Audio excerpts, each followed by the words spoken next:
All right, y'all, I am back with video number 6 in my rising sign series. And if you are a Virgo rising, then this video is for you. And understand that there are only 12 rising signs in astrology. So there is a 1 in 12 chance that someone out there is living a similar life pattern to you. So you are not alone. Whatever you are dealing with, there's somebody who shared your same birthday, there's somebody who shared your same alignment.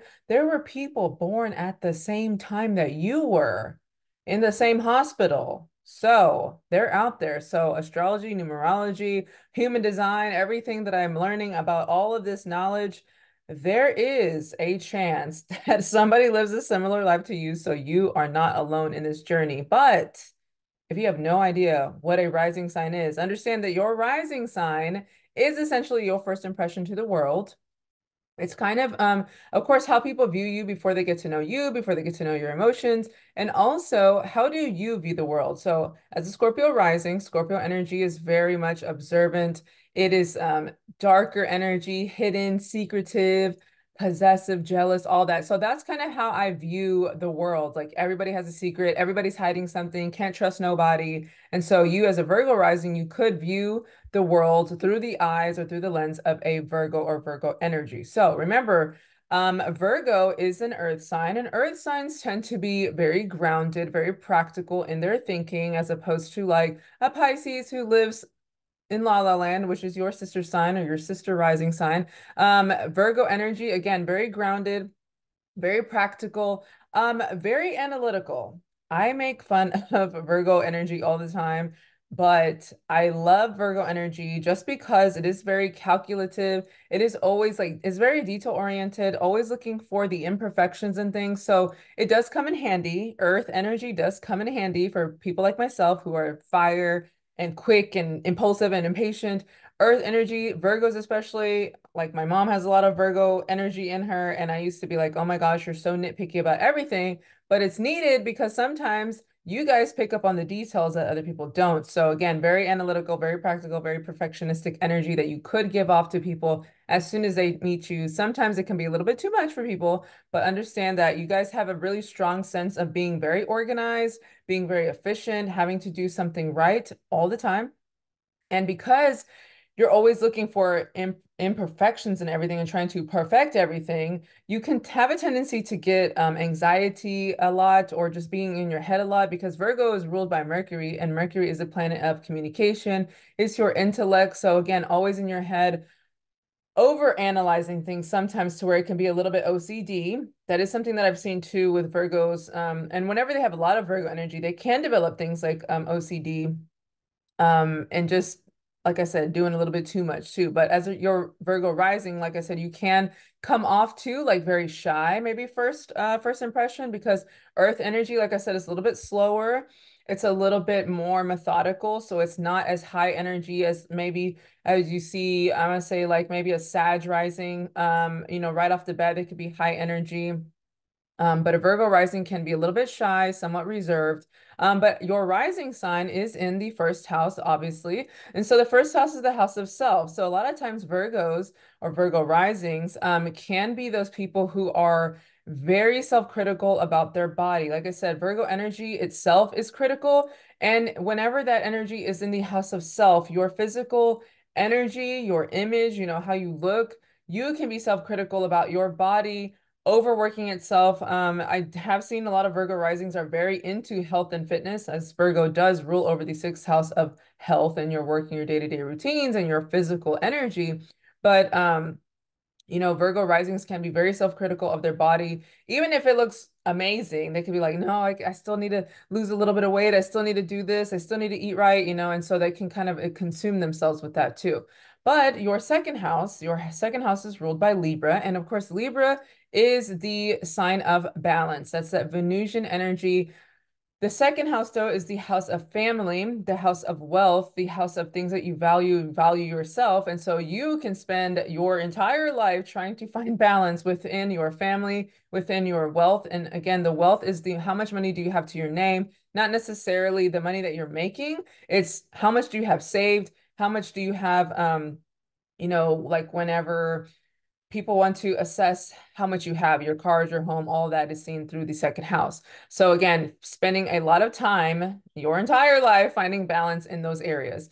As far as your third house is ruled by Scorpio, and the third house is the house of siblings, the house of traveling, short distance traveling, the house of communication, and also the house of like schooling, like early schooling. So Scorpio energy is Mars energy. So with your siblings, you can have a really deep relationship with them, as Scorpio energy is very deep. It's, I'm gonna say sometimes it can be possessive, the negative side, possessive, jealous, but also like those strong emotions, strong emotional connection with your siblings too. And again, depending on where Mars is placed, because if you got Mars in the third house, that could be the negative aspect of this placement. But you can, the way that you speak and the way that you write can be very deep, can be very emotional, can be maybe even darker energy, again, because it's a scorpionic type of energy. Now, dark doesn't mean like evil or anything, but you could be really into your emotions to where you read it, you can be like, man, I really felt that whenever they say that. I do know a Virgo rising who is on social media a lot. And so a lot of the things that they communicate does have to do with feelings and an emotional appeal to the masses, to their audience. I have seen that with this placement.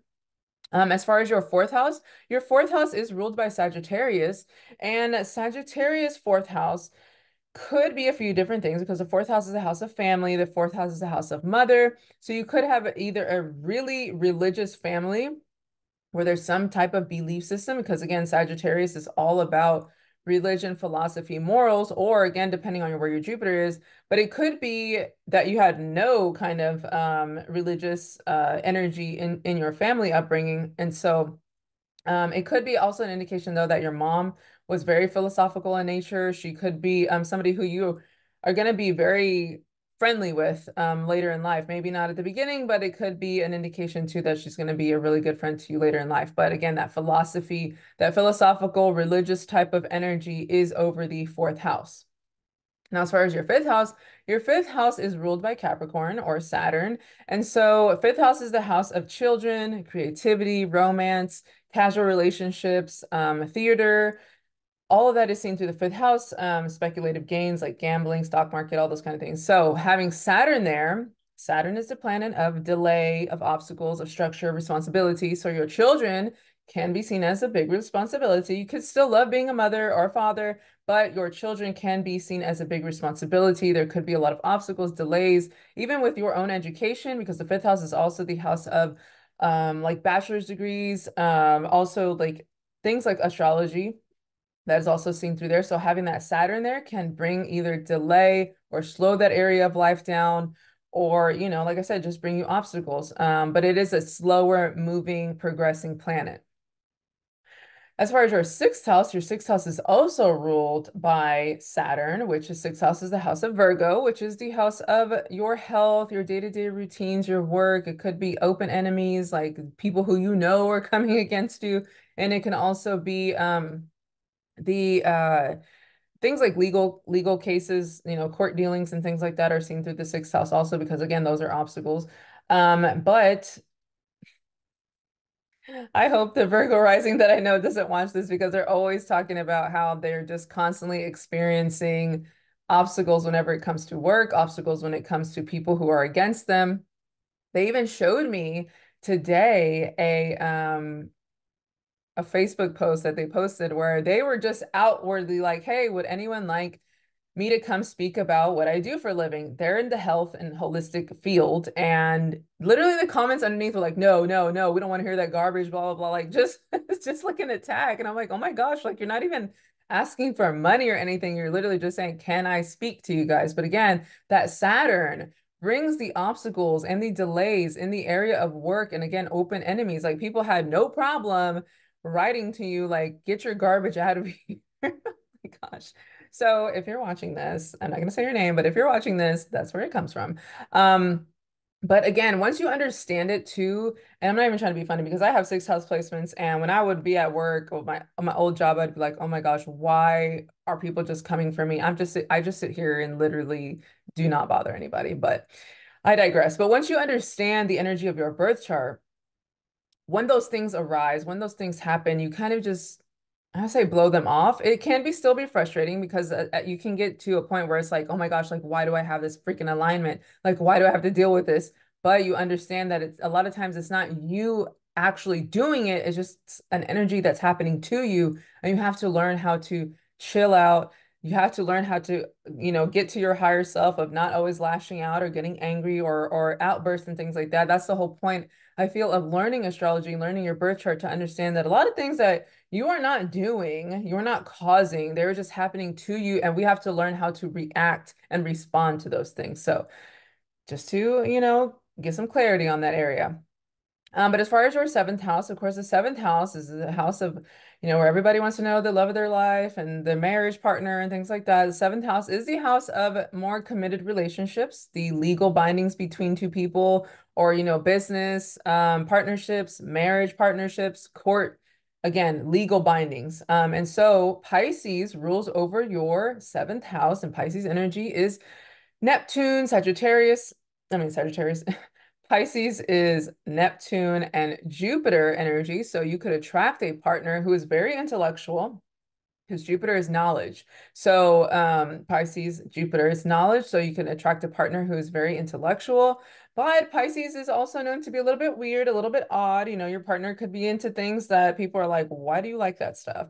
Or the family, they could come from also a very spiritual background too, because Pisces is the spiritual sign of the zodiac, and it's all things that have to do with spirituality and just the outer world, the outer realm. So again, it could be a very weird partner, or it could be somebody who's very spiritual, intellectual, but again, it just embodies that Piscean type of nature. As far as your eighth house is ruled by Aries or Mars. So eighth house is the house of Scorpio, which is things that are hidden, like the occult. It's also joint assets, like money between your partners, between business partnerships. Um, it's also the house of inheritance, taxes. And so having a Mars energy there, especially whenever it comes to your partnership with your, like, say, your husband or wife, you could be somebody who is very aggressive about those joint assets. And maybe you even have a separate bank account because you're like, mine, mine, mine. Mars is very competitive energy. It's also very leadership energy. It can operate from the ego. I'm the boss, I'm the leader. So you could be somebody who either tries to control the money, or again, maybe wants control over your own money, and then you have your own separate bank account too. As far as your ninth house is ruled by Taurus, but it's also Venus type of energy. So it's kind of like when somebody has Venus in the ninth house in their birth chart, they could lean towards following either a religion or a philosophy of the partner, or somebody who they are attracted to, somebody who they're in love with, marrying somebody from a different culture or a background, but a different ethnicity. But again, it's a very fixed energy. Taurus energy is a fixed sign, as opposed to Libra. It's different, but Taurus Venus is fixed. So once you believe in that thing, it's going to kind of be hard for you to stop believing in it, unless some other power, some other energies in your chart kind of change that. But again, you could lean towards the belief system of somebody who you are in a relationship with, or just someone else. As far as your 10th house is ruled by Gemini. So that is Mercury energy. And this is something that I have had several career readings with Virgo risings, because Gemini rules over your 10th house. 10th house is a house of career, your public image, your public reputation. And so Gemini energy is ruled by Mercury. And that is a very, what do we call it? Like the Gemini needs to bounce around to many different things. Like it needs to know a little bit of this and a little bit of this and a little bit of this. And it's a very restless type of energy. So when it comes to your work, you can either one, thrive in chaos. That's something that I've seen with Virgo risings. You can work in a hospital, work, as a teacher, because there's always something new happening, especially at a hospital, emergency, kids. I taught for 15 years. Kids was fighting in the classroom, and there was just never a day where something chaotic didn't happen. So again, Gemini, 10th house, you could thrive in that. You can also thrive in communication, communicating with people, writing, talking. That is something that I've seen too with the Virgo risings. They're very active on social media. Um, and they're good with their hands. That is something too, because Virgo is careful, precision. Gemini is rules the hands. So my hairdresser is a Virgo rising. Obviously, you need to have steady hands to do hair. And nurses are seen through there too. Anybody who has to use their hands, that could be, that's a gift that you have, Virgo risings, that you could be very good with your hands. As far as your 11th house is ruled by Cancer, which is the moon energy. So sometimes people can choose their friends over their family whenever it comes to this placement, or your mom could be like a friend to you. And that's kind of what I mentioned earlier, because the moon is the mother, moon represents the mother. A lot of times what I've seen with people who have this placement, and even if they're born with moon in the 11th house or Cancer ruling over your 11th house, that they are the mom of the group. One of my cousins has she was born with moon in the 11th house, but she is somebody who's very like, she is the mom of the group. She's going to bring the snacks and bring the coolers and the drinks for everyone and just kind of take care of people. So Virgo risings, because Cancer rules over your 11th house, you could be more emotionally connected to your friends or large organizations too, because 11th house is not just the house of friends, but it's the house of large organizations. It's the Aquarius house.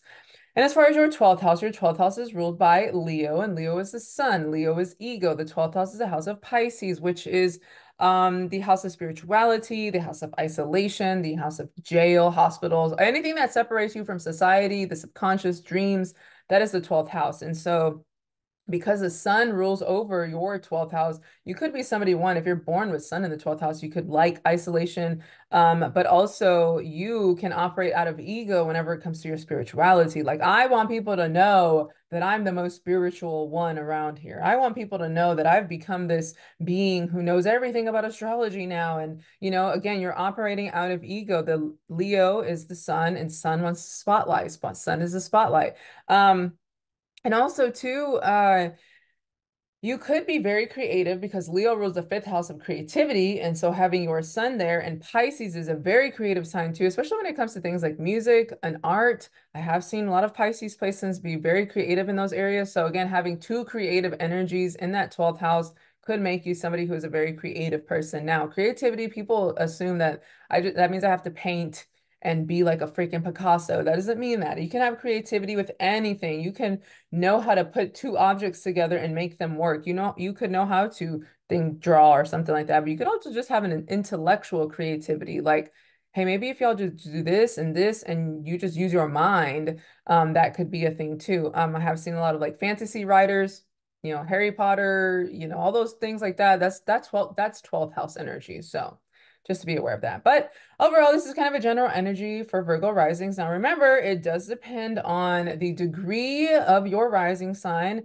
and how this plays out. And also, if you have planets in the first house of your chart, that all changes the energy of how you present yourself to the world. Again, the first house is the house of self. So that first impression depends on that first house, y'all. But anyways, I thank y'all for supporting. If you would like a one-on-one reading of your complete birth chart, because this is not everything, okay?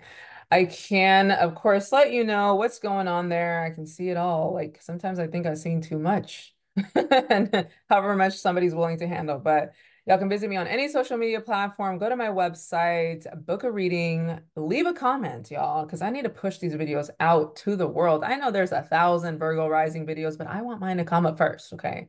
It's the Pluto first house speaking right now, y'all. But anyways, y'all, thank y'all, and I will see y'all soon. Bye.